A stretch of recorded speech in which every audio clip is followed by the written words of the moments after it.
Hi guys, my name is Pierre Voila, and if you don't know about me, my background is in exercise physiology and nutrition.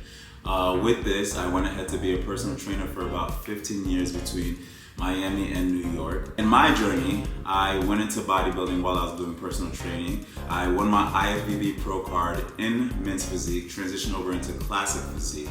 At the end of that journey, I went into fitness modeling, which is more of a streamlined look, so I had to do a major drastic change to my body. So throughout my whole journey, I've been able to learn how to manipulate my body through exercise and nutrition.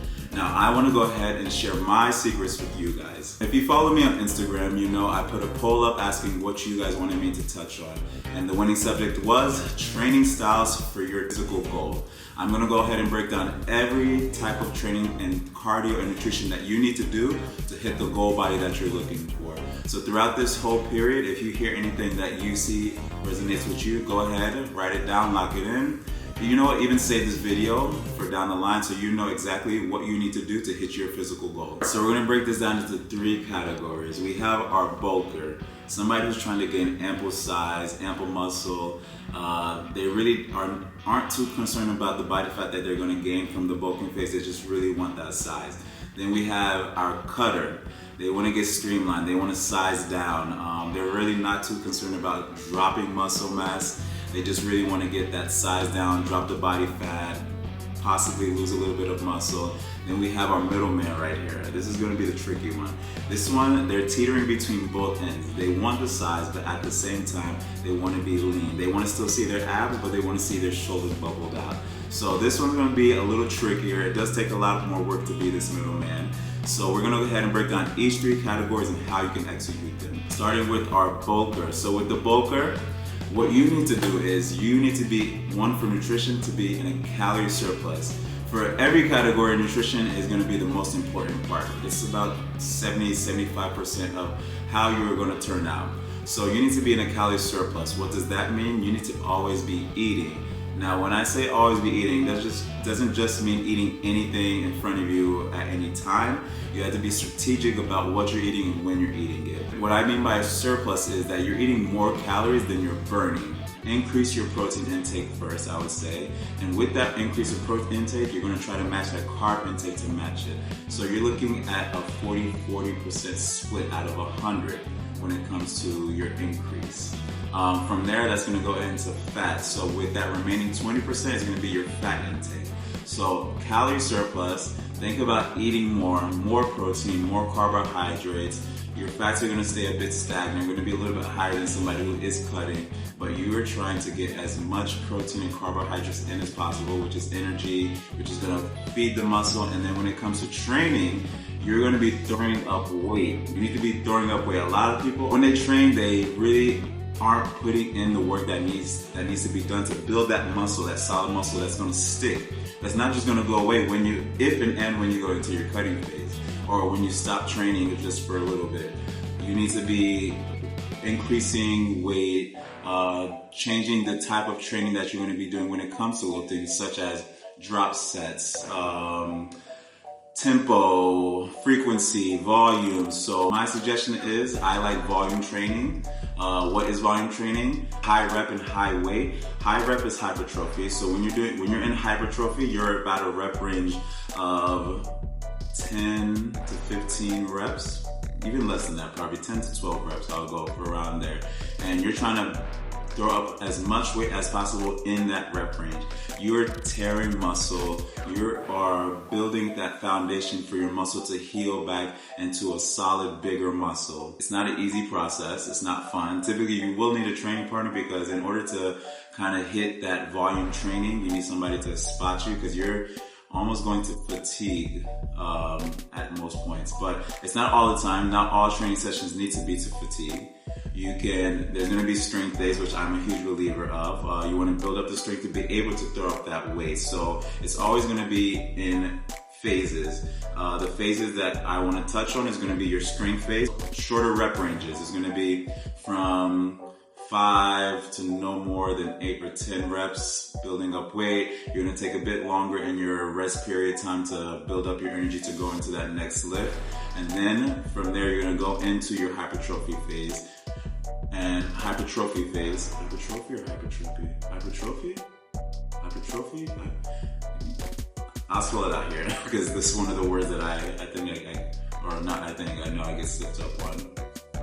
You're going into that phase, and that's the one that's going to be about the rep range of 10, 15, no more than 15 reps, but you are stacking that weight up. And it's not going to be fun, it's going to be hard. I actually thrive in that phase, in the hypertrophy phase, hence my size, the solid muscle. I love that type of training, volume training, and that's how you're going to build that size. Along with the eating, the way I like to pair my eating and my training, my highest carbohydrate and fat meal is going to be right an hour or 2 hours before my training, and then an hour after that is going to be my next highest carb meal with the protein intake, high protein intake as well after that workout session.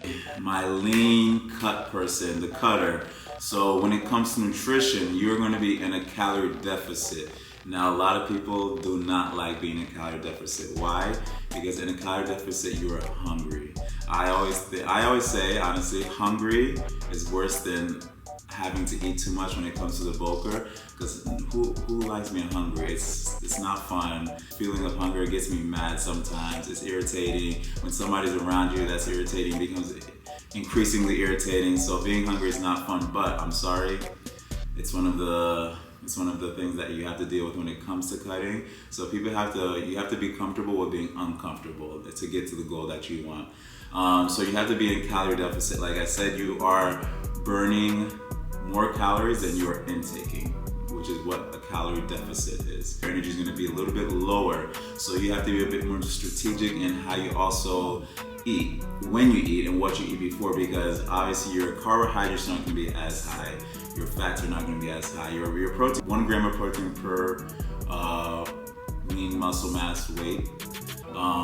But regardless, your energy is not going to be as high because you're not intaking that high carbohydrate intake or fat intake.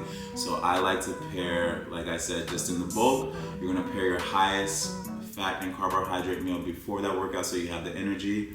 And the same thing goes for your meal after that. Your training is going to be pretty much like cardio style in the sense of HIIT training. You're going to be incorporating more HIIT workouts. You're going to be doing more athletic movements. Now, this is dependent upon if you're capable of doing that. If you're not, obviously your cardio is going to be a little bit more stagnant. You're going to be doing long-ended cardio, like low intensity cardio, which is walking on an incline on a treadmill, walking on a stair mill. I prefer stair mill because you get more bang for your buck when it comes to that. You're burning a lot more calories. A lot of people don't like doing it because it is a bit more exerting, but hence why you burn more calories in that time frame.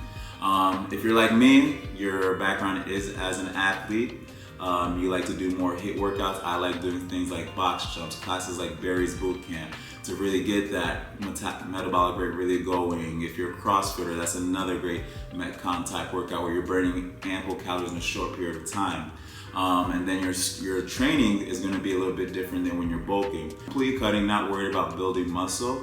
I wouldn't do volume training. I would stick to regular basic training just to keep the shape of your body, but your rest period is going to be a lot shorter in between, as opposed to a bulker where they can go ahead and to hit the 2-minute rest period, maybe a little bit longer. When you're cutting, I like to keep the breaks very short, 30 seconds, 60 seconds max. You want to keep that heart rate up. You're always in a fat burning phase. You're always in a burning phase. You're just going. With this, workouts can be a little bit shorter when it comes to that. You're going to be a little bit more low energy, but you're going to have to put out more energy to burn the energy that you're taking in and beyond. Now, my middleman, which I notice a lot of my clients like to be in, they want to build that muscle, but they still want to see their abs. They want to stay lean. This is not an easy feat because you're balancing whether you need to be in the calorie surplus or calorie deficit when you teeter that line of leaning over into too much. It is a longer process. This one is not a sprint. It's a marathon because you have to be very intentional about how much muscle you want to preserve and how much you're willing to lose, and where is that cutting line where you're still burning fat. So with this one, I'm going to have to say, I can't really just say one thing is going to work, or because everybody's different at the rate they burn muscle, burn fat. but I'm gonna say is that you're gonna be in that middle phase. As far as nutrition, know your macros, your protein intake, your fat intake, and your carb intake, and you have to find that sweet spot of where you are burning just enough to stay lean, but not burning muscle. Like I said, everybody's different. I can't give you exactly how you need to do that. This is why a nutritionist is very important, which is why I have a lot of people reach out to me to do their diet program. And then as far as training, I'm gonna go for my personal experience. I like volume training, again, short breaks. So you are lifting heavy, but at the same time, you are burning fat between those workouts. You're gonna do a lot of hybrid training. So you're gonna cross over into strength training. Then you're gonna go cross back over into high intensity interval training and do your low intensity. So it's really a lot of hybrid stuff, a lot of hybrid nutrition, hybrid training. You have more areas to play, but you have to be very intentional with how your body reacts. If you have any specific questions, nutrition questions, go ahead and message me down here and I can answer as much as you can. But like I said, the middle ground is not the easy person.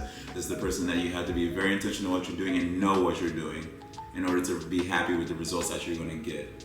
All right, so guys, that is my 3 breakdowns for training and nutrition styles for the goals that you're trying to reach. Again, if you will have any questions, don't hesitate to comment below. You can always reach out on my Instagram. It's Pierre_voila. And thank you guys so much for listening. I hope this was helpful.